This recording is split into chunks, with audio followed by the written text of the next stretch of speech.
Hello! So we will now be continuing our discussions dun sa Module 2. So part 2 to nung discussion natin sa Module 2.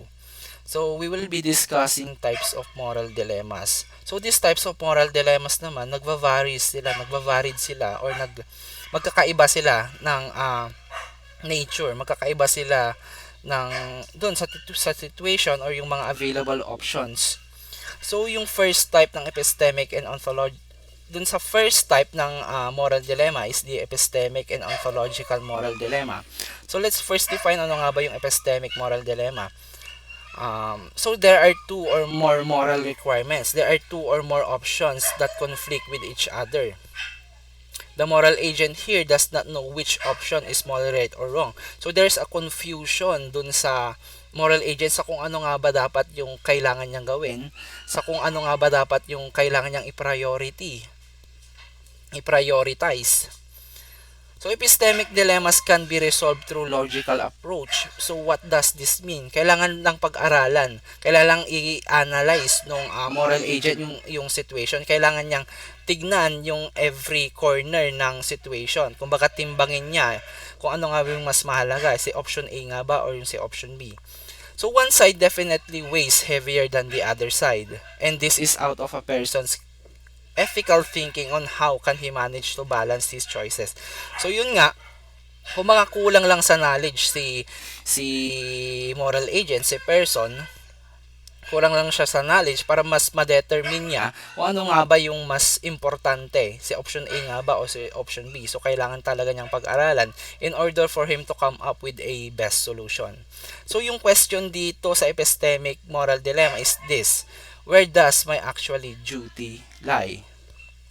So I have an example here para mas maintindihan nyo yung konsepto ng epistemic moral dilemma. So Mancanor promised his daughter that they were going to Tom's World after his work. During his ride home, he passed by an old man who needed help because of an accident. Mancanor was hesitant to help the old man knowing that it would prevent him going home early. So Mancanor does not know here which action he should prioritize. So yun nga, hindi niya alam sa kung ano nga ba yung mas dapat niyang gawin, sa kung ano nga ba yung dapat niyang unahin.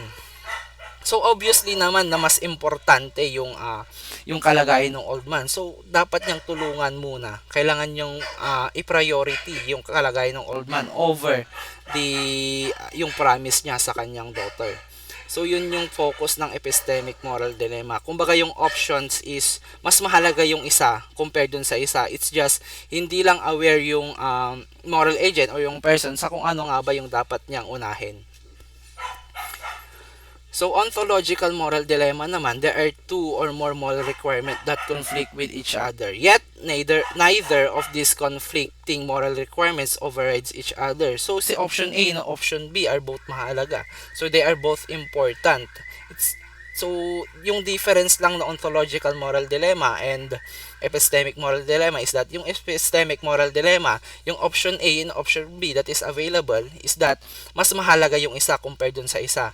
Sa ontological moral dilemma naman, yung option A and option B is equal. So wala yung lesser important and wala din yung greater important. So no matter how many times a person flip a coin or try to looking into other side of the wall, there is no bright side, no better choice. So yun nga, parehas yung options na mahalaga. So wala sa kanila yung lesser important. So example ng ontological moral dilemma is this. Eloy and his friends are enjoying their time at the river. They are the only people there at that time. Then suddenly, two of his friends started to struggle with swimming. He is aware that he is not yet skilled in swimming, so he is only available to save one of his so he is only able to save one of his friends. So yung question dito is, so which friend am I going to save? So yung both friends mo naman is parehas nilang mahalaga sa'yo. Parehas silang part ng buhay mo. It's just yung question dito is kailangan mo lang pumili kung sino nga ba sa kanila yung ililigtas mo, since hindi mo pwedeng piliin yung dalawang friend mo kasi nga you are not capable enough, you are not skilled enough, so kailangan isa lang yung maililigtas mo dito. So number 2, we have the self-imposed and world-imposed moral dilemma. So yung sa self-imposed moral dilemma naman is that it is the type of moral dilemma that the person has created themselves.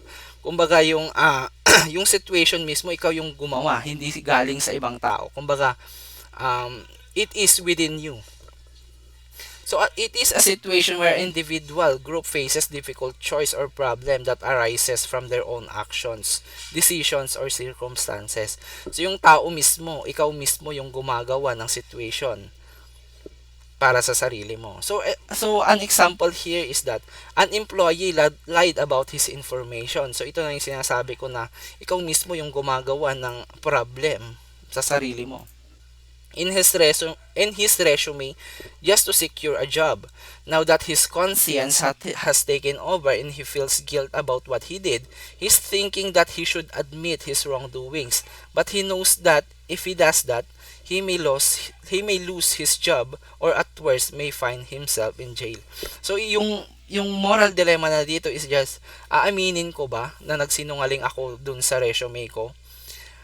So yun yung option A niya. Yung option B naman is that kung aaminin ko man, baka mawala ko yung trabaho na meron ako ngayon. Or worst, baka mas worse pa din yung magiging consequences, baka ipakulong pa ako ng employer. So yung self-imposed moral dilemma is just you. Kumbaga ikaw mismo yung gumagawa ng situation dun sa sarili mo and you are also responsible din. So ano nga ba yung dapat mong gawin? So world-imposed moral dilemma naman, individuals or societies face a moral conflict or dilemma as a result of external factors or circumstances that beyond their control. So dito naman, it's just galing sa ibang tao yung problema na kailangan mong resolbahin. Kumbaga hindi siya galing sa iyo mismo.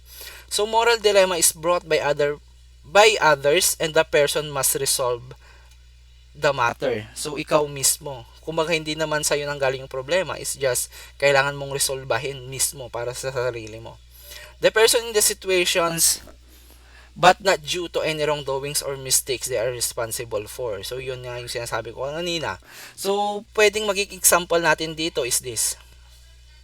Yung example din dito sa epistemic moral dilemma. So Mangkanor promised his daughter that they were going to Tom's World after his work. During his ride home, he passed by an old man who needed help because of an accident. So ito na yung world imposed. Kung galing sa tao yung galing sa tao yung problema na kailangan niyang resolbahin. So yun yung world imposed moral dilemma. So third type ng moral dilemma is the obligation and prohibition dilemma. So obligation dilemma, some moral dilemmas involve options in which the person feels they must enact each one. It is a sense of responsibility to engage both options that creates the moral dilemma. So in option A and option B, kailangan parang you have this feeling, you have this sense of responsibility na kailangan mong gawin, kailangan mong piliin both of them. Kasi andun yung sense of responsibility. If there were just one option that is obligatory, then the choice would be easy.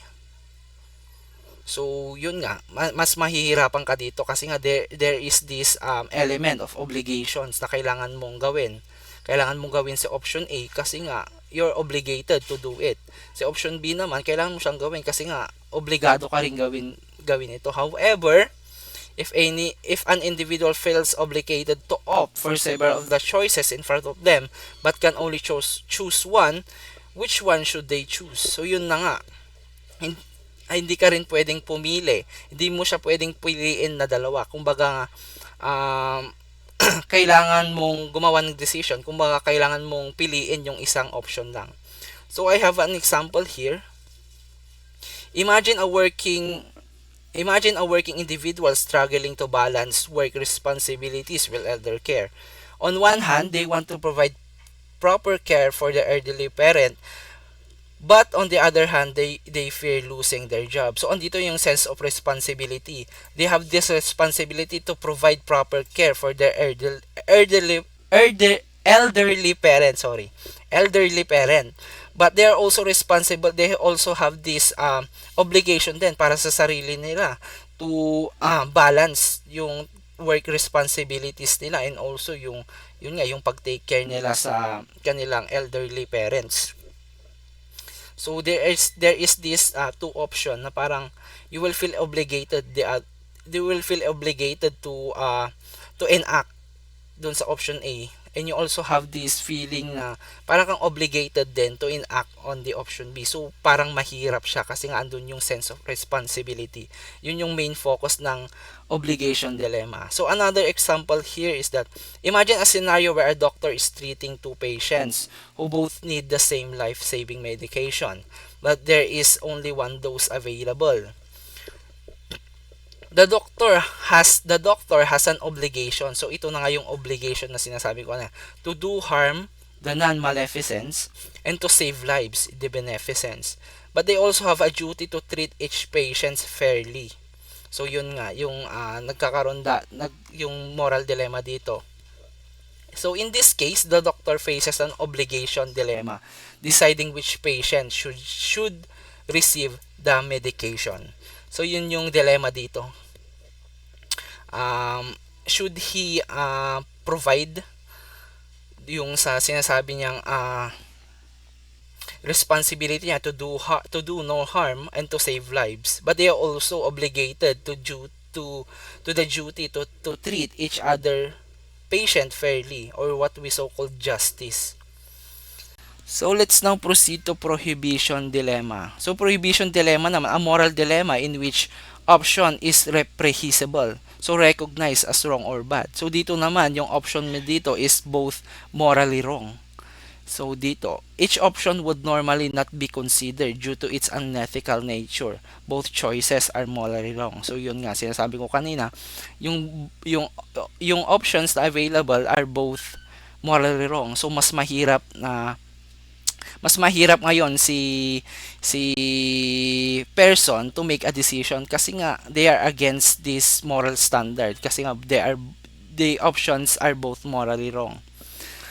They can be all considered as wrong, but we must choose one. So ayun, kailangan mo pa rin pumili, in which yun nga, kailangan mong pumili kung ano nga ba yung decision na kailangan mong gawin.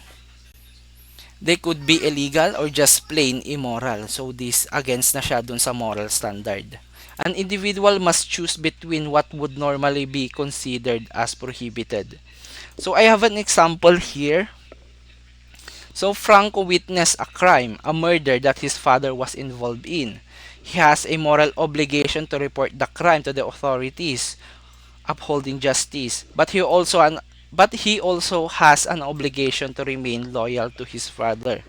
In this case, Franco faces a prohibition dilemma because he is prohibited from betraying his father. So considered din siya as a moral standard na yun nga, yung betrayal and also yung sabi natin pag traitor niya sa father niya is also considered as a immoral din. And he is also prohibited from allowing injustice to prevail by not reporting them. So, so yung option A dito is that he was prohibited, or sabi na nating yung option niya dito is it's either he will betray his father, or in the option B, he will allow injustice to prevail. Kumbaga, he will just tolerate yung sa crime na nangyari. So ano nga ba yung mas dapat niyang gawin? Isusumbong niya yung father niya, but yun nga, yung magiging kalalabasan niya is parang trinidor na niya yung father niya, or parang binitray na niya yung father niya. Or he should resort to the option B, which is the hahayaan na lang niya yung ito-tolerate na lang niya, or they will just keep it secret na lang yung sa nangyari, yung sa crime na nangyari. But it also against dun sa moral standards natin, which is allowing injustice to prevail. Kumbaga nga, hahayaan niya lang niya na hindi makamit nung victim yung justice na he deserve. So tapos na tayo dun sa types of moral dilemmas. Now, paano naman natin, or ano yung mga ways on how to resolve moral dilemmas? So number one is be reasonable, not emotional. It is very important na kailangan gamitin natin yung reasoning natin. We should be more logical, kumbaga wag natin hayaan na yung emotion natin yung magdikta sa kung ano yung magiging decision natin. So we have a greater chance of overcoming these struggles if we logically work through them. So yun nga, kailangan pag-aralan natin in every corner. Kailangan nating pag-aralan yung situation mismo in order for us to come up with the better solution. So wag mong hahayaan na yung emotion mo mismo yung parang mas mag-overtake para sa atin to make decisions. So number two, choose the greater good or the lesser evil. So it also important din na parang timbangin mo kung ano nga ba yung mas nakabubuti. Mas in order for us to mas magiging maganda yung magiging decision natin. So kailangan i-priority natin yung ano nga ba yung mas nakabubuti para sa lahat. So, number three, is there an alternative? So, analyzing the situation in greater detail may reveal alternative options. So, dito, um, kumbaga nga, magkakaroon tayo ng other option aside from dun sa available options. Once kasi na napag-aaralan natin yung situation, once na nakikita natin in every corner yung mga possibilities, mas nagkakaroon tayo ng other options din. So, mas okay yung the more options, the more the merrier, para siyang ganon. So, kailangan pag-aralan yung situation mismo. So, what are the consequences? So, kailangan din natin consider kung ano nga ba yung magiging consequences ng decision natin. Like, for example, kung si option A yung pinili natin, ano nga ba yung magiging possible consequences kapag kasi option A yung pinili natin? And at the same time, ano nga ba yung magiging consequences din kapag pinili natin si option B? So, kailangan mas timbangin natin kung ano nga ba yung mas nakakabuti, kung ano nga ba yung mas nakakabuti yung consequences niya.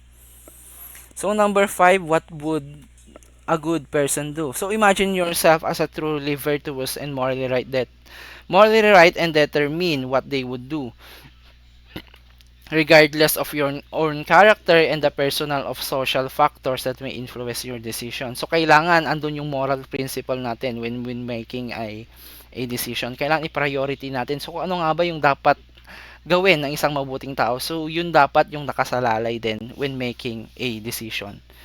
So yun lang for module 2. And later we will be proceeding to module 3. So that's it.